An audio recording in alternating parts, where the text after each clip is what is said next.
आजच्या काळात शेती करणे हे पूर्वीपेक्षा अधिक आव्हानात्मक झाले आहे. वाढते उत्पादन खर्च, बदलते हवामान, बाजारभावातील चढउतार आणि मजुरांची कमतरता यामुळे अनेक शेतकरी चिंतेत आहेत.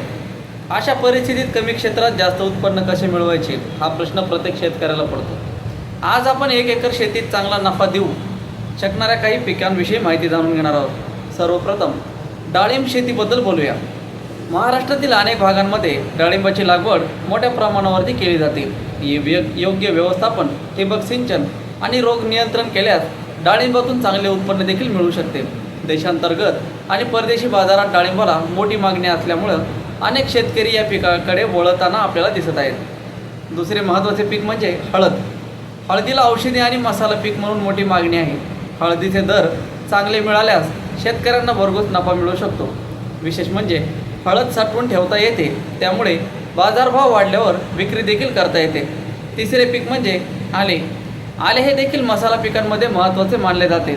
योग्य हवामान आणि व्यवस्थापन मिळाल्यास आले लागवड फायदेशीर ठरू शकते. बाजारात आलेची मागणी वर्षभर कायम असते. भाजीपाला शेती हा देखील कमी क्षेत्रात जास्त नफा मिळण्याचा एक प्रभावी मार्ग आहे. टोमॅटो, मिरची, वांगी, भेंडी, कोबी, फ्लॉवर यासारख्या भाज्यांची लागवड करून शेतकरी नियमित उत्पन्न देखील मिळवू शकतात. भाजीपाला पिकांमध्ये योग्य नियोजन आणि बाजारपेठेचा अभ्यास महत्त्वाचा असतो. फुलशेती हा आणखी एक पर्याय आहे. झेंडू, शेवंती, गुलाब यासारख्या फुलांना सणासुदीच्या काळात मोठी मागणी असते. लग्न समारंभ, धार्मिक कार्यक्रम आणि उत्सवांमध्ये फुलांची गरज वाढते, त्यामुळे योग्य वेळी उत्पादन घेतल्यास चांगला नफा मिळू शकतो. आजच्या काळात सेंद्रिय शेतीलाही मोठे महत्त्व प्राप्त झाले आहे. रासायनिक खतांचा कमी वापर करून उत्पादित केलेल्या पिकांना बाजारात जास्त किंमत मिळू शकते. अनेक ग्राहक सेंद्रिय उत्पादनांना प्राधान्य देत असल्यामुळे या क्षेत्रात संधी वाढत आहे. शेतीत नफा मिळवण्यासाठी फक्त पीक निवडणे पुरेसे नसते, पाण्याचे योग्य व्यवस्थापन देखील तितकेच महत्त्वाचे असते. ठिबक सिंचन आणि तुषार सिंचनाचा वापर केल्यास पाण्याची बचत होते आणि उत्पादनात वाढ देखील होते. माती परीक्षण करणे ही प्रत्येक शेतकऱ्याने लक्षात ठेवण्यासारखी गोष्ट आहे. मातीतील अन्नद्रव्यांची माहिती मिळाल्यास योग्य प्रमाणात खतांचा वापर करता येतो, त्यामुळे उत्पादन खर्च देखील कमी होतो आणि पीक उत्पादन वाढते.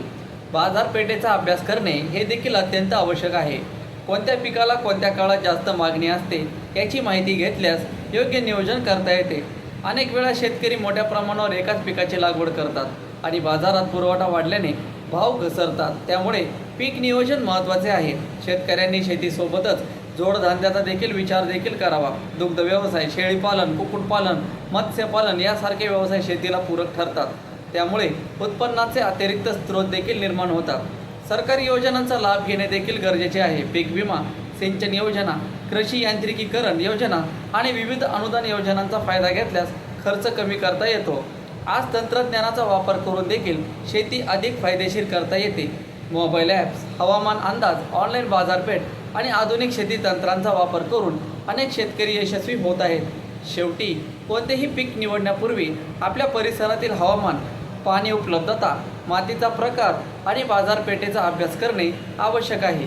योग्य नियोजन, आधुनिक तंत्रज्ञान आणि मेहनतीच्या जोरावर 1 एकर शेतीतून देखील चांगले उत्पन्न मिळवता येऊ शकते. मित्रांनो, तुम्ही कोणते पीक घेत आहात आणि तुमच्या भागात कोणते पीक सर्वाधिक फायदेशीर ठरत आहे हे कमेंट बॉक्समध्ये आम्हाला नक्की कळवा. शेतीविषयक अशाच उपयुक्त माहितींसाठी आमच्या चॅनलला लगेच सबस्क्राईब करा आणि फेसबुक पेजला लगेच फॉलो करा. भेटू पुढील अशाच नवीन व्हिडिओमध्ये. तोपर्यंत धन्यवाद.